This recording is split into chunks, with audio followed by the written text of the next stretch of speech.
Terima kasih pemirsa, Anda masih bersama kami di Dialog Rumah UMKM. Sebelumnya di segmen pertama kita sudah berbincang bersama dengan narasumber kita yang merupakan pelaku UMKM di bidang kuliner dengan produk-produk yang juga menarik nih untuk dicicipi. Dan sekarang pemirsa di segmen kedua kita sudah kembali bergabung bersama dengan narasumber kita yang kedua. Ada Ibu Yuliana yang juga merupakan pelaku UMKM di bidang kuliner. Oke, kita sapa Ibu Yuliana, selamat siang. Siang, Pak. Gimana kabarnya hari ini? Alhamdulillah baik. Oke. Selamat datang juga di Dialog Rumah UMKM. Pastinya udah punya banyak cerita nih yang bakal kita share juga untuk pemirsa yang ada di rumah gitu. Tapi kalau kita mau dengerin tentang proses awalnya, itu gimana sih untuk bangun bisnis ini biar bisa jadi bisnis yang sukses sampai sekarang gitu? Oh, awal mulanya saya jualan kue ini, saya nggak jualan ya. Karena buat makan sendiri aja. Iya. Terus dibawa ke rumah mertua. Jadi di sana ditanya sama suami, ini bisa dijual karena di daerah saya tinggal di Bungus kan kebanyakan emang setiap acara itu harus ada kue. Jadi pas itu saya jualan dibawa suami ke Bungus, saya sewa toko. Nah, jadi selama 14 tahun saya di sana jualan kue. Alhamdulillah saya sudah punya anak jualan ya, istilahnya ke daerah pesisir tiap tahun. Sebanyak 2.500 pieces. Oke, wow, udah banyak. Itu tiap tahun. Tiap tahunnya. Kalau untuk berdirinya ini sejak kapan usaha yang sudah dibangun? Februari 2013. Dari Februari 2013 sampai sekarang kurang lebih sudah sekitar 13 tahun ya? Oke, itu gimana tantangan yang dirasakan di awal mendirikan bisnis ini, Kak? Awalnya ya maklum ya, saya nggak sekolah kue. Saya belajarnya otodidak dari tengok-tengok di Facebook sama YouTube, belajar sendiri, cari model yang gimana, yang model baru gitu. Kadang kayak kue ulang tahun kan banyak karakter. Iya, sekarang lebih banyak yang karakter. Jadi kita berusaha mungkin atau nggak tahu ya, ada bakat lukis-lukis. Alhamdulillah bisa diterima. Kemarin buatin kue untuk kepala sekolah SMA 11 Bungus. Hari itu ibunya ada pesan. Oke, ini cara belajarnya gimana, proses belajarnya gitu kan? Kalau bikin produk kuliner kue, apalagi kue yang perkembangan resepnya itu semakin hari semakin berkembang, cara belajar dari Ibu Yuliana itu gimana sih itu? Biar tetap update gitu. Sekarang berapa tahun ini kan ikut komunitas UMKM Mirabuana di Bungus. Jadi di sana kan sering-sering ada pelatihan. Iya. Karena sering ada pelatihan, ikut ada yang di BDI di Pangeran selama 6 hari. Di situ saya lebih gimana ya, istilahnya dengan biasa orang kenalnya kue bolu. Sekarang udah bisa buat krosan, buat kue sus, macam-macam kayak kue mirror, grass. Jadi udah lebih meningkat gitu dengan harga kue itu kan nggak murah. Iya, betul. Nah, biasanya kita kan kue bolu. Kue bolu paling-paling 40-50. Kalau itu bisa ditawar orang 200-250 kan lumayan. Iya, betul. Ini jadi nambah varian. Iya, variannya juga berpengaruh ke harga yang bisa kita tawarkan juga gitu ya. Oke, Bu Yuliana, kita penasaran sebenarnya dengan produk-produk yang sudah dibawa hari ini dan juga yang sudah diproduksi sebelumnya nih gitu. Dan kita akan melihat pemirsa yang ada di rumah juga pasti penasaran dengan produk-produknya dan proses pengerjaannya. Dan berikut pemirsa, kita saksikan terlebih dahulu cuplikannya untuk Anda.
pemirsa, kita sudah melihat beberapa sajian produk yang dihasilkan dan diproduksi oleh Ibu Yuliana. Tadi kita melihat memang dari bentuknya, dari desain kuenya juga sangat mencuri perhatian gitu ya. Itu berarti yang dipelajari sebelumnya di komunitasnya atau gimana, Bu? Ya, komunitas lebih bagus. Oke, kalau di komunitas nih, selain tadi belajar tentang bagaimana pembuatan kue, kemudian juga bagaimana kita bisa menaikkan kualitasnya dan juga berpengaruh ke harga, apa aja sih yang dipelajari untuk kegiatan-kegiatan di komunitasnya sebenarnya? Kita ikut pelatihan. Oke. Kayak di Trans, yang di Gula Merah di Jati, itu kan praktek cara ngias kue. Oke, dekorasi kuenya. Nah, dekorasi kue. Kalau misalnya pembuatan mungkin udah biasa lah ya. Cuma kalau untuk menghias, ikut pelatihan lebih banyak. Ikut yang di Pangeran 6 hari, yang di Gula Merah itu ada 5 kali pertemuan. Berarti memang kalau untuk kegiatan-kegiatan pelatihan atau upgrade skill ini lebih banyak mempelajari bagaimana proses pembuatan berarti ya, dekorasinya, agar tampilan mungkin ya, tampilannya lebih fokus dan lebih menarik juga gitu. Tapi kalau dari produk-produk yang dibawa hari ini, boleh nggak diceritakan atau dijelaskan juga kepada pemirsa yang ada di rumah, apa aja sih produk-produk yang dibawa hari ini, Kak? Produk yang saya bawa hari ini yaitu lagi viralnya ketan lumer durian. Oke. Terus kita variasi dengan brownies fla durian. Terus kue keripik bawang. Oke, ada 3 produk yang dibawa hari ini ya. Dan basicnya ini ada duriannya gitu ya. Karena sekarang mungkin kalau kita scroll di media sosial ya, itu banyak banget produk-produk yang memang bahan dasarnya durian gitu sekarang gitu. Dan ini sudah ada di depan kita dan juga bisa disaksikan oleh pemirsa yang ada di rumah. Kue yang juga bahan dasarnya dari durian ya. Oke, kalau bedanya dengan produk-produk yang kita temuin sekarang itu yang mana, Bu? Nah, biasanya kan ketan lumer itu identik dengan ketan putih. Iya. Nah, tapi kalau dapat dari pengalaman pelatihan juga ya, biasa kan dari Desperindak kemarin di Hotel Kawana sama Pak Gilang, dia bilang berilah buatlah keunikan. Brand kita sendiri gitu. Istilahnya orang tuh tahu, oh masa ini punya Yuto Cake ya gitu. Ciri khas yang unik. Nah, istilahnya kita buatnya ketan hitam. Terus orang flanya biasa kan nggak pakai biji durian. Nah, kita harus ada biji duriannya. Kemarin ada pelanggan bilang buangin aja bijinya. Enggak, Bu, ini kan kita belajar kemarin karena buatlah keunikan di produk kita sendiri gitu. Jadi berlintas lah ya, mungkin ciri khasnya ada biji dan ketan hitamnya gitu. Jadi orang ingatnya, oh ini punya Yuto kali gitu. Bisa jadi ciri khas ya, ciri khas dan identitas baru juga untuk produk Ibu gitu. Oke, kita mau lihat dan juga kita kayaknya mau cobain ya produknya gitu. Apakah memang sesuai dengan tampilannya, unik, berkarakter, atau justru sama nih dengan produk-produk lainnya yang kita temukan, yang lagi viral gitu ya. Oke, kita cobain ya, yang ini aja kali ya, Bu ya. Durian pastinya ini jadi produk yang best seller juga ya. Iya, ini yang lagi tren. Dicari juga. Ini masih anget ya. Sampai udah baru dibikin berarti? Iya. Kalau untuk durian ini, biasanya berapa lama sih ketahanannya? Bisa 1 tahun kalau dalam freezer. Dalam freezer 1 tahun? 1 tahun. Udah pernah nyoba. Kemarin yang sebelumnya belum buat flanya, kita buat pancake durian aja cuman 6 bulan 8 bulan tahan, tapi dia kalau kulkasnya nggak mati ya, harus keras.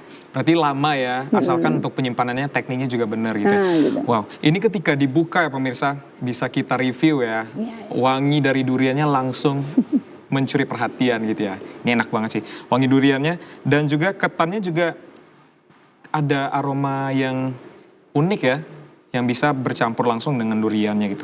Langsung aja nih kita cobain, gimana sih sebenarnya rasa dari ketan durian dengan ketan hitam ya.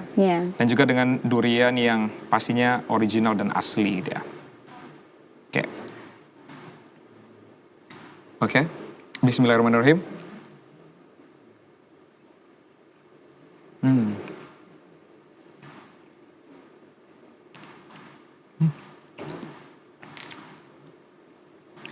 Ini enak banget sih.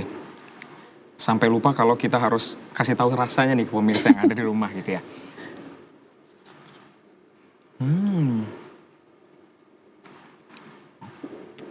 duriannya memang durian asli atau ada campurannya juga? Nggak asli.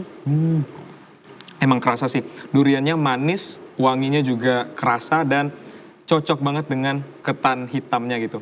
Karena kan kalau misalnya kita temuin biasanya di pasaran ya, itu ketan yang digunakan adalah ketan putih. Yang identik dengan santan juga gitu. Tapi ini perpaduan yang pastinya sangat pas dan penasaran nih, pemirsa yang ada di rumah pasti harus cobain nih produk ini. Karena kombinasi antara duriannya dengan ketan hitamnya sangat pas.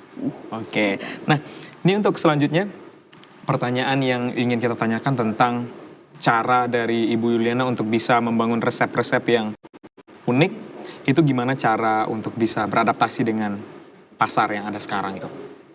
Ya buat istilahnya buat yang baru gitu, supaya lebih masih diminati orang gitu. Misalnya dengan varian, dengan kita kan dasarnya bolu atau brownies kan, buat animasi istilahnya menu varian yang baru gitu. Jadi nggak ketinggalan produk kitanya gitu.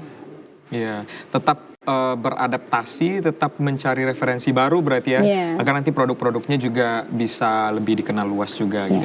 Nah, ngomongin soal durian ya, ini menarik banget. Tadi kita sudah di-spill produk-produknya dari durian ketan, kemudian juga ada bolu durian. Ini kan buahnya musiman nih.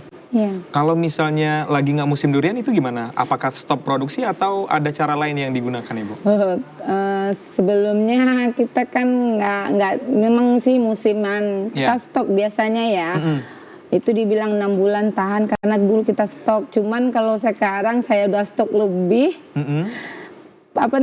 Peminatnya melonjak sekarang. Jadi saya kekurangan durian. Lagi nyari kata orang lagi musim di Maninjau sekarang. Oke. Tapi kalau misalnya ada kekurangan stok, itu berhenti produksi berarti? Oh enggak, sebelumnya udah misalnya 2 hari mau habis, kita udah cari dulu gitu. Oke, berarti memang terus berusaha agar produksinya tidak berhenti gitu ya. Nah kalau untuk jenis durian yang digunakan juga ada jenis-jenis tertentu nggak sih Bu untuk produk ini? Oh enggak. Bisa semua durian? Bisa durian, kadang durian itu kan ada nama-namanya. Kalau kita ini ya ada durian landa, durian kuni, durian musangking, pokoknya nggak masalah. Kalau durian yang hambar aja bisa manis. Ini dicampur yang hambar ada juga manis. Kayak apa dibilang orang bahasa kita ya, durian cikudo, cuman bijinya aja, dagingnya sedikit, itu juga nggak apa-apa, dimasukin aja. Oke, sudah ada inovasi-inovasi produk yang berbahan baku dari durian gitu. Kalau boleh tahu, ini idenya dari mana nih? Ini kan banyak ya, dari ketan durian, dimulai dari ketan durian aja yang unik tadi, biasanya orang pakai ketan putih, tapi Ibu menggantinya dengan ketan hitam. Gimana sih cara menemukan ide-ide tertentu agar produknya tetap baru nih, tetap bisa dinikmati oleh konsumen gitu? Maksudnya? Gimana idenya muncul nih? Cara mencari idenya atau cara belajarnya agar produk-produknya ini unik gitu? Ada, maksudnya kayak coba-coba bikin produk aja, belajar dari sosial media atau gimana untuk ciptain resepnya? Coba-coba aja. Kan Maniangko punya kakak. Dia yang buatnya ketannya itu kan biasanya ketan tuh orang cuma direbus. Kalau kita ketannya pakai santan, hampir sama kayak lamang sebenarnya. Karena saya nggak bisa buat lamang, jadi saya bisanya seperti ini. Jadi dari ketan tuh saya campur santan gitu. Oke, berarti bisa kita bilang ini kalau untuk bahan atau komposisinya hampir sama dengan lamang ya. Tapi dari pengolahannya, pembuatannya berbeda. Pengolahan membakarnya saya nggak bisa.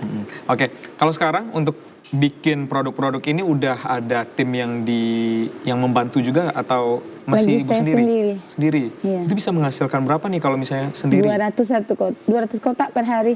200 kotak per hari. Kemarin itu ada acara di AJK sama yang di Kodam. Itu mepet kali. 2:30 saya bangun pagi, 6:30 udah nyampe di Kodam. Itu bisa dibilang waktunya sangat sempit ya, tapi harus selesai sesuai target gitu. gimana lagi. Iya, oke. Ini memang luar biasa sekali ya dari perjuangannya. Kita bisa melihat ternyata kunci sukses UMKM itu tidak hanya bisa kita menciptakan produk-produk yang berkualitas ya, tapi juga bagaimana usaha yang terjadi di balik itu juga gitu. Kalau untuk tips konsistennya nih, boleh di-share ke pemirsa yang ada di rumah gimana cara agar produk-produk ini bisa rasanya sama, kemudian juga kualitasnya tetap baik gitu. Gimana cara yang Ibu lakukan? Caranya kalau kita buat itu supaya rasanya nggak berubah ya, pakai timbangan. Iya. Jadi berapa porsi, dapat satu ketannya berapa gantang, terus duriannya berapa, jadi kan rasanya nggak berubah. Kalau kita istilah main takaran, pasti ada kurang-kurang dikit. Gitu. Berarti ada takaran tertentu yang digunakan untuk bisa menghasilkan produk-produk ini juga gitu. Kalau untuk rencananya ke depan, ini juga sudah banyak produk-produk yang dihasilkan. Apa sih rencana-rencana yang ingin dicapai dalam beberapa waktu ke depan, Ibu? Ya, saya pinginnya punya toko. Karena saya pindah dari Bungus, nyampe Bandar Buat saya nggak punya toko. Jadi istilahnya saya jualannya online, istilahnya dari seller. Yang lebih memasarkannya tuh ya reseller yaitu Bang Habibie, dia TP-nya Lucky, Ibu Kilangan ya. Nah, saya sangat terbantu karena dia yang memasarkan produk saya sampai lebih satu hari itu ada 100 pieces. Terus adik saya Arni Susanti, dia juga ke kantor BPS, dia juga yang promosikan produk saya. Jadi sama adik Bang Bibi, dialah yang buat saya lebih pengen lebih banyak lah gitu. Iya. Oke. Terus saya terima kasih boleh. Saya minta terima kasih ke yang selalu mendukung saya, yaitu ketua komunitas UMKM saya, komunitas Mirabuana, Kak Primadona, terus Pak Camat yang selalu istilahnya mendukung ada support UMKM supaya lebih maju, ikut pelatihan itu Pak Afridon dari Bungus Teluk Kabung. Oke, berarti memang banyak sekali pihak-pihak di balik itu yang mendukung yang biasanya saya nggak berani tampil sendiri, biasanya agak gimana gitu, nggak mau. Tapi karena kakak-kakak, abang-abang atau bapak itu yang buat lanjut, maju. Menyemangati, support jadi gitu ya. Beranilah saya gitu buat varian apa-apa. Oke, baik. Untuk selanjutnya tentang bagaimana cara Ibu promosi ya. Ini kan kalau misalnya produk-produk yang dihasilkan tidak dipromosikan, itu tidak akan bisa diketahui oleh konsumen, tidak bisa menjangkau konsumen yang lebih luas gitu. Apa strategi atau cara yang Ibu gunakan untuk bisa mempromosikan produk-produk ini biar lebih dikenal nih? Oh, untuk saat ini saya promosikannya lewat WA, Facebook, itu aja. WA dan Facebook. Berarti kalau konten-konten di Instagram belum berani. Nggak berani saya. Kenapa tuh? Saya demam panggung. Oh, grogi ya. Oke, tapi kedepannya untuk promosi mungkin akan lebih baik ketika kita menjangkau banyak platform media sosial. Buat konten gitu. Itu kan udah belajar juga sih, ikut UMKM Champion, itu udah mulai berani saya sekarang. Sebelumnya saya nggak berani, nggak biasa. Jadi karena ikut-ikut pelatihan, ikut-ikut ini ya lumayan lah. Berarti memang dampak positifnya dari kegiatan-kegiatan sosialisasi dengan teman-teman komunitas atau ikut-ikut kegiatan pelatihan ini membangun kepercayaan diri juga. Iya. Ya itulah paling yang itu suami mendukung. Dia kan biasanya ke sawah ya. Dia nyariin duriannya, dia yang nyariin gitu. Saling support ya? Ya gitu, dia stok durian udah menipis, kemarin kan di Bungus sudah habis. Nah nyari lagi ke Gadut, nah Gadut sekarang udah menipis, kata dia meninjau, yuk kita ke meninjau. Oke, berarti memang kerjasama dengan keluarga juga harus bisa jadi salah satu kunci sukses juga. Untuk selanjutnya tentang inovasi dari produk durian ini, karena kan peminatnya terus bertambah nih dari kue-kue yang sudah dihasilkan. Ada nggak sih resep baru yang juga sudah disiapkan ke depannya untuk produk durian ini? Belum ada. Tapi ada rencana berarti, Bu? Ada buat yang lain gitu, bukan ketan lumer lagi. Pokoknya yang bahan durian lah. Bahan-bahan durian. Jadi keunggulan gitu ya. Iya. Berarti belum kebayang ya berarti yang mau dihasilkan atau ya masih dirahasiakan nih biar nanti kejutan gitu ya. Oke. Nah, untuk selanjutnya tentang packaging ya. Ini kan udah bisa dibilang packaging yang aman gitu. Apakah ada rencana untuk packaging yang lebih bagus lagi yang akan diciptakan atau sudah nyaman nih dengan packaging yang seperti sekarang? Maunya sih kalau yang buat keripik, Ya. maunya packagingnya yang lebih praktis, yang lebih menarik. Kalau kayak ini kan masih standar. Ya. Kita juga belum tahu bagaimana packingnya itu loh. Oke, baik. Nah, untuk Ibu Yuliana ini sudah di penghujung kebersamaan kita. Ya. Boleh dikasih pesan-pesan yang ingin disampaikan kepada teman-teman kita di rumah, terkhusus untuk para pelaku UMKM yang masih berjuang untuk mengawali bisnisnya nih, agar bisa menjadi pelaku usaha UMKM yang sukses juga. Boleh dikasih pesan-pesannya sedikit untuk teman-teman kita di rumah? Pesan-pesannya itu ya, jangan takut produk kita tuh nggak diterima sama konsumen. Kita harusnya percaya diri aja, terus supaya lebih gimana ya, harus terima kritikan dari teman-teman gitu. Misalnya, oh ini kurang gitu. Jadi dari situ kita bisa membangun rasa kue itu kita lebih bagus. Iya, betul. Jangan takut, jangan marah kalau kita dikritik sama konsumen.